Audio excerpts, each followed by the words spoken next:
Football Then and Now, a fun look at football nostalgia and the modern game intertwined. Join us.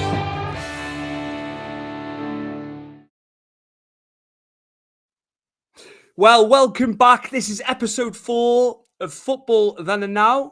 And joining me is my co-host and cousin, Chris Hume, as we take a look at players for the opposition you love watching at your ground. Quite a wordy title, that one, but hey-ho, I couldn't think of anything shorter. But we've had comments for this because some of the lads, Chris, have obviously been to United, Liverpool on the big European night, so they got to see some iconic players. And Andy Morland has seen the great Zizou, and he's seen a man we spoke about in the previous episode, Gabriel Batistuta. So, yeah, your thoughts on Zizou, mate? What can you say about Zidane other than world class? The guy, just oozed class. Stuart, from Juventus to Madrid, and he scored some important goals, for both clubs, as well as you see in that picture. You got them there in is that France 90? Is that France? It's 98. 98. Yeah, you're right, mate. Look at him. He single-handedly in that World Cup final took the game by the scruff of its neck and absolutely obliterated Brazil, didn't he? Okay, well, obviously we had issues with R9, didn't we, in that game? But there's nothing bad you can say about this man other than maybe the headbutt of Materazzi. But hey, if you're going to go out, you're going to go out the way you want to, aren't you? But world class, absolutely. You know what I mean? I suppose actually he's higher than world class, isn't he? You know what I mean? He's higher than elite. There's not a league you can put his style in because he was that good. Saw Zidane score a worldy free kick at Old Trafford was tremendous. So yeah, just man, what a pleasure that would have been to have seen him at Goodison at some point, to see him in the flesh, because it's just totally different, isn't it? You watch him on TV and you can see all angles and stuff like that, but when you get to see him, in person, it's just incredible. He was, oh my word, just how good, and he got better and better, didn't he? And with age, Stuart, and not a lot of players do that. And he he didn't have to retire when he did either. It was just absolutely brilliant. And once he got to Madrid, they had all the stars, the Galacticos, didn't they? He probably still stood out as the top man, didn't he? Even with Figo, to a certain extent, I think people probably say, "Hold on a minute, Ronaldo," but I would put him on a pedestal at peak Galacticos time there, that he was the kingpin. Yeah, because you got to remember, who was supplying R9 with goals. You know what I mean? I know you say Luis Figo was there, but Zidane was playing behind Ronaldo. I know we could play on the left wing, but you more saw Zidane in that sort of 10-8 role, don't you? Where he can sit in, but he can also, play as a number 10. I think I put him in the same pedestal with Ronaldo when we come to, Galacticos back then. But they had a world-class team. It was like, was it the Globetrotters from flipping basketball, when they just have like all the amazing skills? That's what Real Madrid were back then. They had a hell of a team. But again, Stuart, that's more than says about the free kick. His free kick was at Rooney's first international. Always remember when we were beating him 1-0 for so long, and he had that free kick to make it 2-1 to France, and he banged it. In defence, England actually probably had the better of that game as well. They threw that game away, really, and France still had the players, didn't they? Even in 2004, that was crazy. Do you know what? It was effortless with Zizou, wasn't it? It's just effortless, but still, the skill, amazing. The volley against Leverkusen in the final up at Hampden Park. Yeah, I've never seen a ball struck like that, before or after. The goal was just, it's iconic, isn't it? You always see it. It was just everything. He just had everything, didn't he? And it's weird that Steve McManaman's played with him. Steve McManaman lasted longer than I thought in Madrid, actually. He was there for a while. A lot longer than Beckham, the Owens, and the Woodgates. Also, I'm coughing here. Also, Andy has said, also seen Batistuta score a rocket from behind the goal when Fiorentina visited. We've obviously spoken about Batistuta. We'll just do it quickly again because it's reiterating what we said a couple of weeks ago. Fantastic that Morland got to see him. Yeah, Again, just it was any number of goals, wasn't it? He could outside the box, in the box. Stayed with Fiorentina when they got relegated as well in '93. Gone anywhere, could have gone anywhere. Stayed with them, got them back up.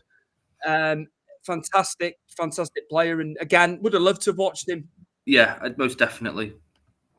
I mean, I can't say any more than what we said previously about Gabriel Batistuta, but Andy Mullen is a very lucky man. Absolutely. Well, we've spoken about Batistuta, so I'm going to move us. I'm just going to move us along, mate. Stiash, quite a short answer, short and sweet. That's how he likes it. Opposition teams. He's a Liverpool fan as well. I'd say Rivaldo. So I'm assuming he was either there for the Barcelona games or he was there for the Olympiacos game where they got through to see Rivaldo. I mean, Barcelona came quite a bit, didn't they, to Anfield at the time? Luka Modric and Sergio Aguero. So we'll start off with Rivaldo. Chris, again, what a player. Again, minus that whole World Cup thing, and he got, that really shamed his character, didn't it? When he got kicked in the legs or the shins with the ball, he went down all in his face. That was a bit of a shame to show that sort of snidey character he was. But put that aside, terrific Stuart. And he could play on the left wing. He could play as a number 10. He could play up front. And he wasn't never fast one, Stuart. But he had a football IQ that was up there. He knew how to manoeuvre a ball, manoeuvre defenders out the way. And he is another one, Stuart, that could score anywhere. But I think he peaked quite late, didn't he? And then he sort of fizzled out, didn't he? And then ended up in Brazil towards the end of his career. But he was really, really good. Reminds me of when we played Brazil in the 2002 the quarterfinals. Oh my days!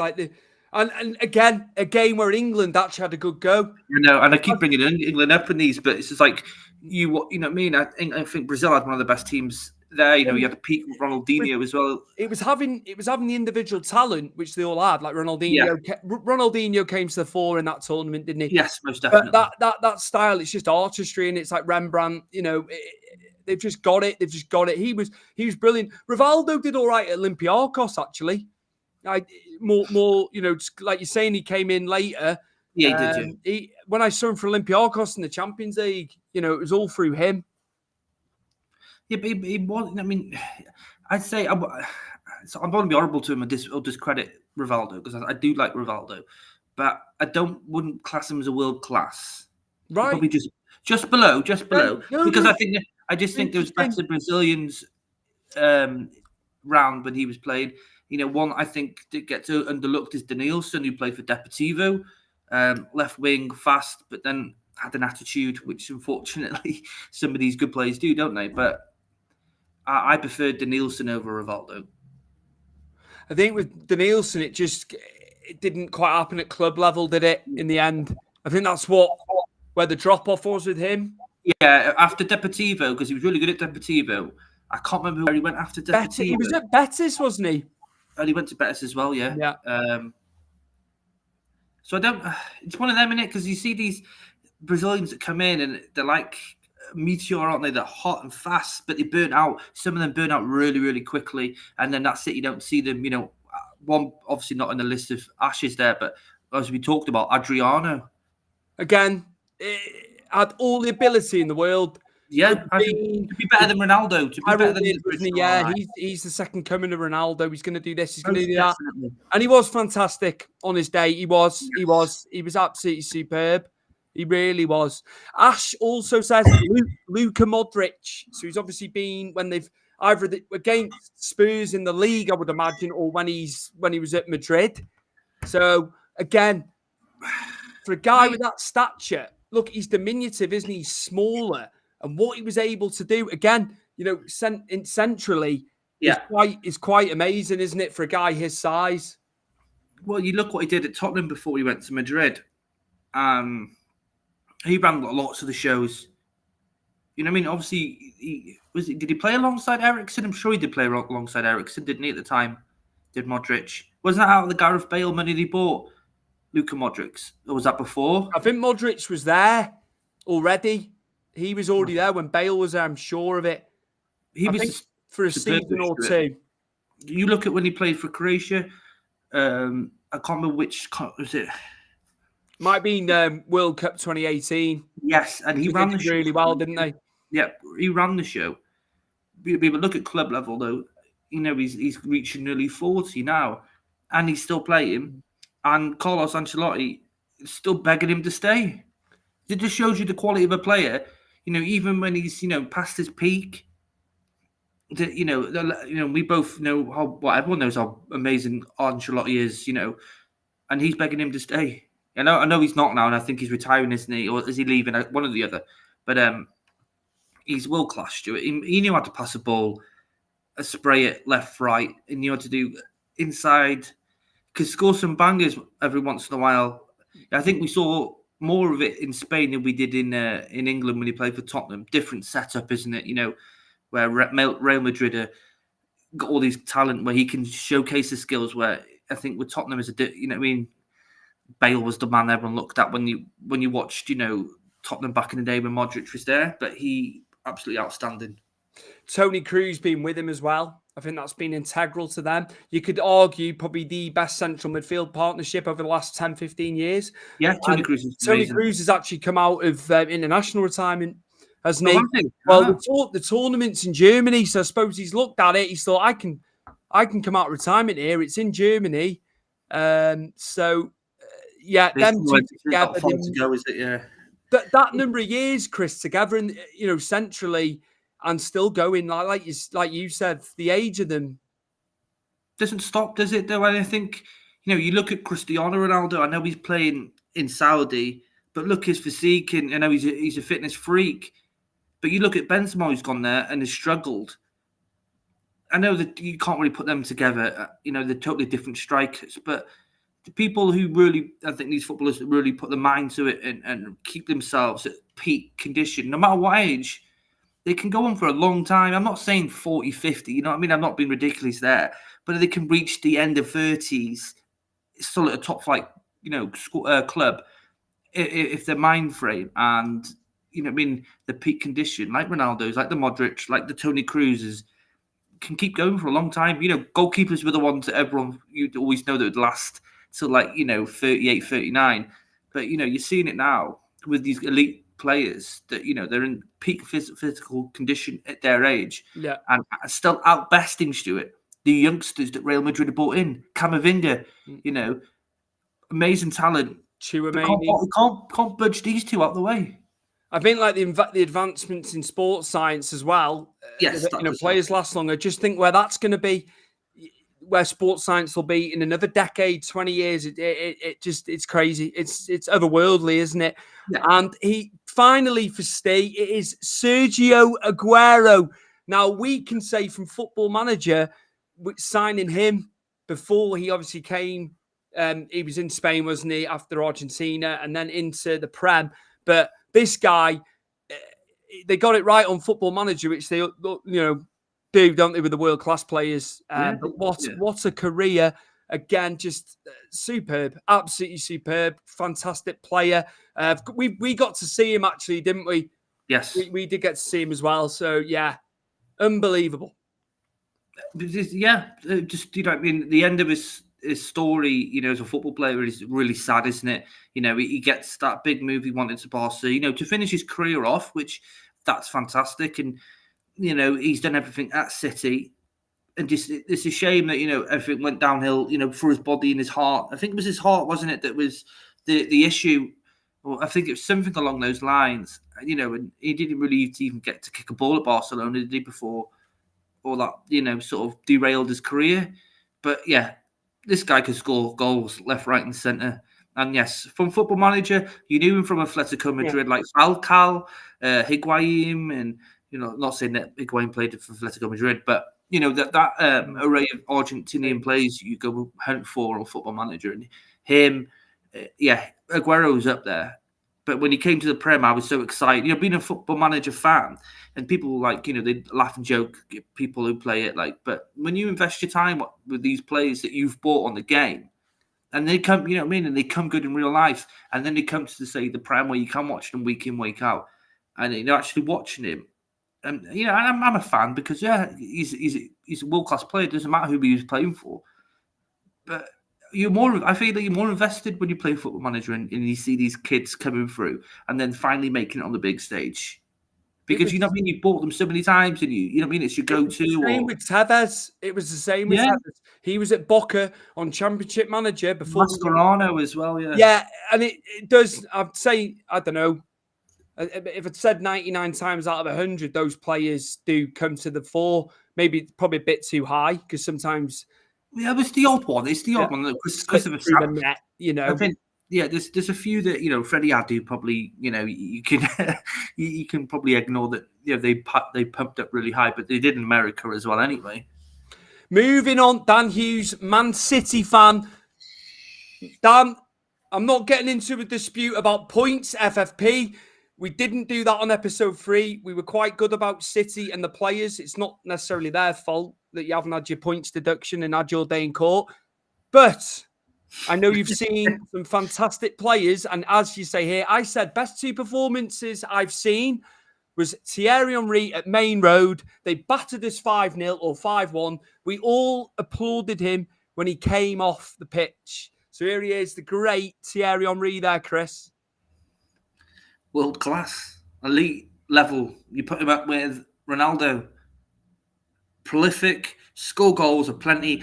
Score goals anywhere you want him to score. He might have cheated against Republic of Ireland that time for France. But as a player for Arsenal, you know, he destroyed a lot of teams. And you're talking about teams like United, the Liverpools, the Chelseas.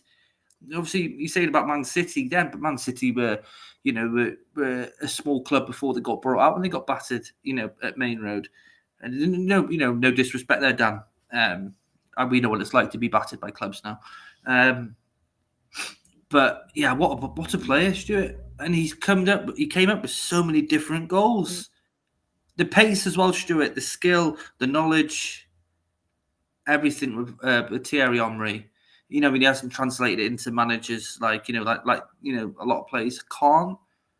But yeah, he's one of them when you watch Premiership years, you appreciate what you saw. Do you know what I mean? For the Prem and having all these class players, he's one that will always stand out for me because he was just amazing. He was a good talker as well, Stuart. Very, you know what I mean? Happy-go-lucky guy, wasn't he? Renault adverts. Renault, yes. Yeah. For a bold man, he's a good-looking man as well. You know, some guys rock the bold. This is why I've got a hat on because I can't face it. But that's something separate. But yeah, just like you said, you can always borrow some of mine, mate. I've got plenty. The Nike advert as well, Chris. He did in the house, wasn't it? Playing football.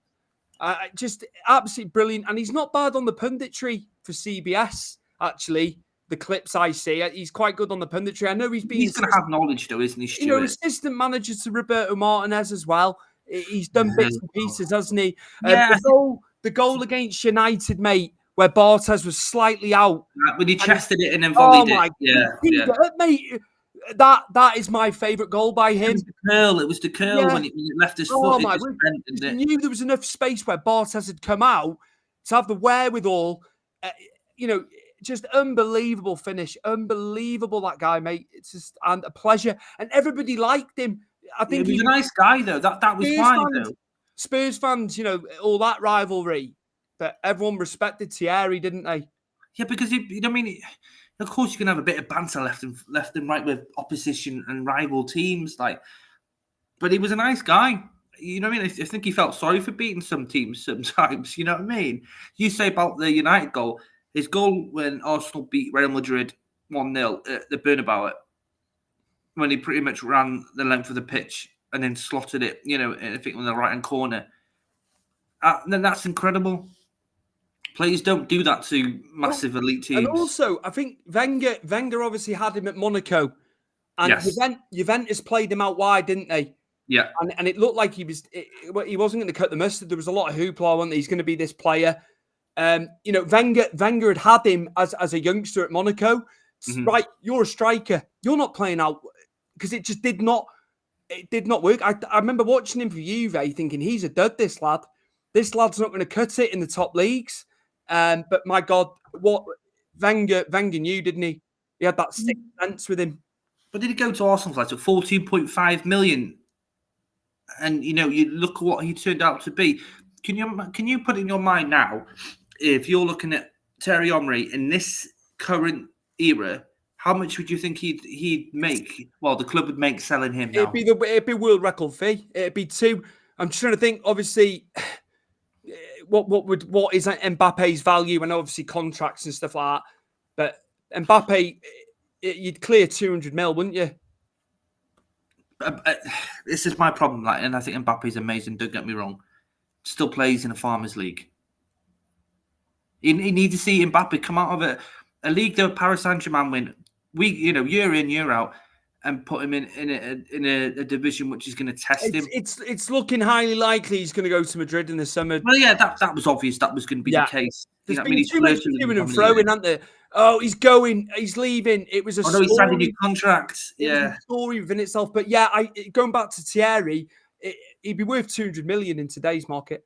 I agree. And I think he only left Arsenal because he did everything and he wanted to play for Barca, which is fine. And he did all right at Barca. He did with Henrik Larsson. Good Johnson as well was there, they wasn't he? They had a good team. They had a good team. And yeah, like you say, done it all. Anyway, just closing out on Dan's. I'll read it out and then I'll put the photo up.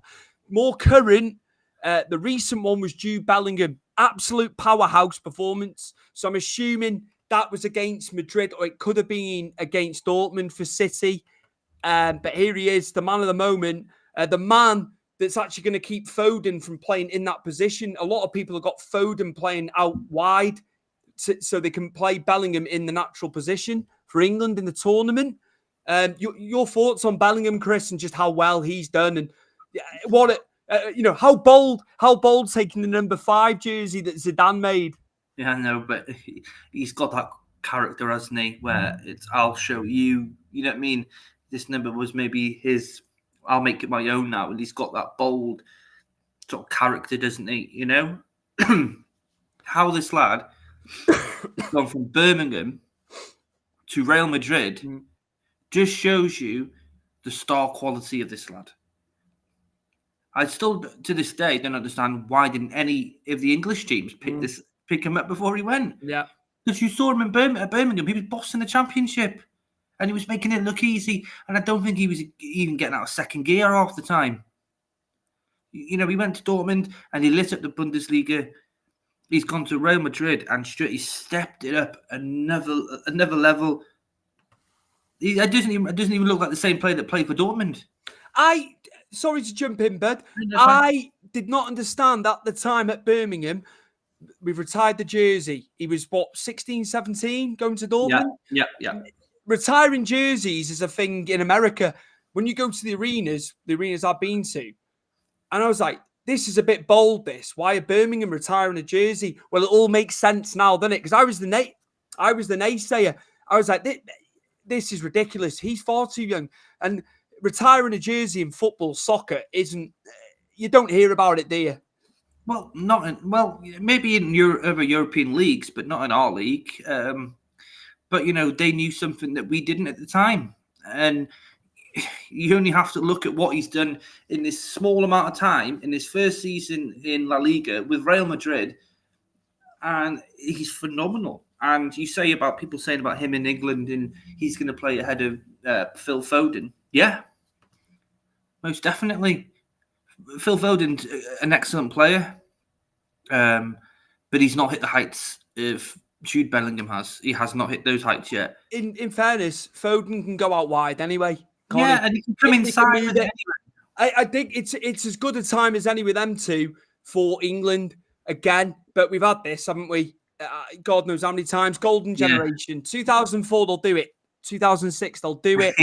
But now is as good a time as any. I think with I put England squad on paper. I know in practice it's a different thing when we're on the pitch. Yeah. I would dare say they are front runners against the other, teams. France are always up there, Yeah, aren't they? of course they are. Germany. I wouldn't write Germany off. Germany have not been great at all, No. really, for a long time. But you know what the Germans are like, Chris? Yeah, but they've got a lot of good youth players coming through, and that's mainly because, Germany invest a lot more money in the youth setups. And I think when you look at, and I always think this, and I know we're sidetracking here, but the Germans always seem to have, all these players. You've seen the amount of teams that, the big players have gone, Real Madrid, the Barcelonas, the Man Cities, the Uniteds. Does it not sit with you envious and that we don't put enough in as a country into our youth, as well as they say the Germans do with their football clubs? And they have tried to work with it. St George's Park and stuff like that, haven't they? Purpose built. It's a very good facility. We're going to sort this academy stuff out. No, there should be more players coming through, and some teams are better than others at bringing players through as well. But yeah, Bellingham. I think Bellingham is, if not you put him in the top 3 or 5 in the world at the moment, surely. Oh, yeah, and I think he's the difference between England not getting it or getting it. I mean, Kane will score goals. Kane will score goals whenever. Yeah, I think it hinges on what Bellingham can do, and on his showings for Madrid this season, you'd put him up there, wouldn't you? Top 3. Of course you would. He's been on fire, and you can't doubt him. And playing international football is completely different to club level, and we all know that. And we all know what England are like, as you just alluded to, the amount of propaganda we get on the telly every flipping, 4 years. But you can't pull him back. He's got to be where he is. And I think you're right. If you've got Harry Kane and then Bellingham behind him, and then you go Saka, Foden on the wings, maybe, because I don't see Sterling getting in the team for England now. No. Not with the quality and what those lads are doing week in, week out. That's no disrespect to him. No, but he hasn't hit the player. He was brilliant in the Euros the last. Yes, he was. Yeah. He was probably the best player. Tim Sherwood. I've got a question for you. Yeah, go on. Do you think Joby Bellingham can reach any sort of level of Jude? It's hard. It's going to be hard on him mentally, isn't it? That's the tough bit. I don't think, physically, yes, but and he's doing really well in the Championship. There's no question about that. Yeah. If he listens to his brother, then it could very well, it could go very well for him, couldn't it? He could be a fantastic player. But yeah, it'll be interesting, Chris. He could always, get a Real Madrid on top on, couldn't he? And pretend to be Jude, couldn't he? Because they're so alike. You know what I mean? Just to come away, Tim Sherwood did his 11. Yeah, he's got Branthwaite at the back just to bring it. Oh yeah, what? Who's he dropping out for Branthwaite? Was it? Is Harry Maguire? I think it was. Yeah, I think he'll go. I know this again was sidetracking for everything, but we don't talk about everything really on the show. No, but he's been the shining light. He's been. I think Tarkowski and Branthwaite should go. Tarkowski doesn't get enough credit actually, and no, they're the second highest central defence partnership in stats on that. However they gauge it, they're only behind Van Dijk and Konate, and we're down where we are. But we've had 8 clean sheets. It's only 2 less than Arsenal. Well, I hopefully they take one of them. But Branthwaite would be good for him, and if we were to sell him in the summer, that only helps us. The good thing with Branthwaite in the international sense is that he can play left side. He can play. Yes. He can play full back as well. If Luke Shaw's not right, because we don't know the injury with Luke Shaw at the moment, the severity, do we really? Wouldn't you take Chilwell for that? Well, yeah, you got Chilwell, but I think how good is that Branthwaite can play left back if he needs to? And he didn't look too bad in the cup when he had to play left back. To be fair, it's a bit weird when you see a 6'5" guy running on the left wing. Yeah. Comparison to being at the back. But look, he's immense talent, and I wouldn't be surprised if City come in for him. My mate Luke Colwell's better than him. No, he's not. No, he's Levi not. Colwell. No, yeah, I said not a fucking chance, and that's not me being partial. I'd say it if I didn't support Everton. No, I agree. I said Branthwaite has been fucking like our best player. I said, no disrespect to Colwell, Branthwaite is further along at this age than what John Stones was as well. I'd agree with that too. Look, I am not knocking Colwell. No, he's a good player, and he was really good for Brighton last season. He's not where Branthwaite is. No, but I blame that on the whole Chelsea setup. Yeah, he don't know his best 11. Luke will tell you that though. He gets more frustrated, because it's his club. He said it's ridiculous.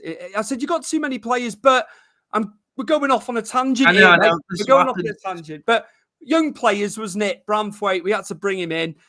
Chris, where can the viewers and listeners find you just as we close out? And we'll be on episode 5 very soon.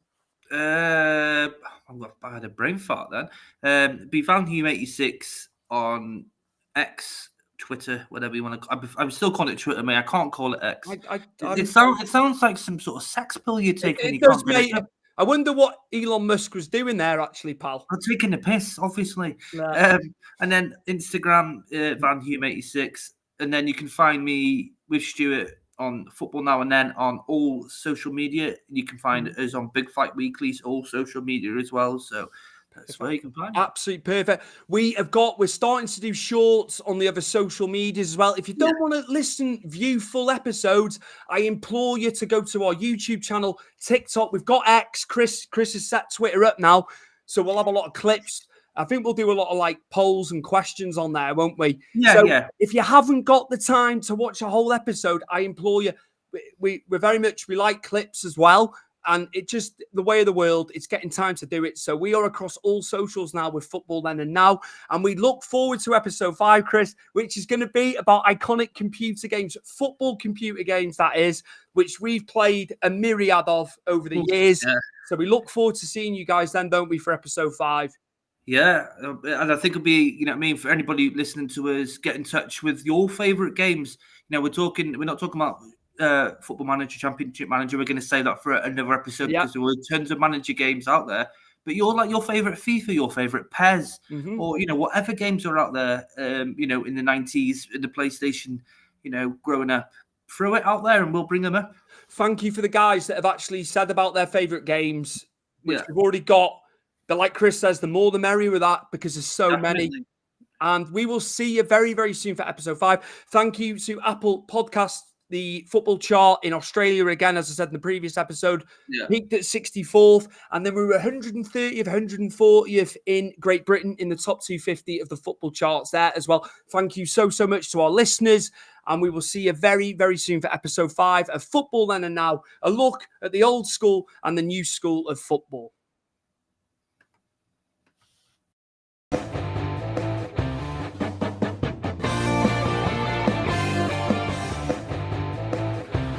Football Then and Now, a fun look at football nostalgia and the modern game intertwined. Join us.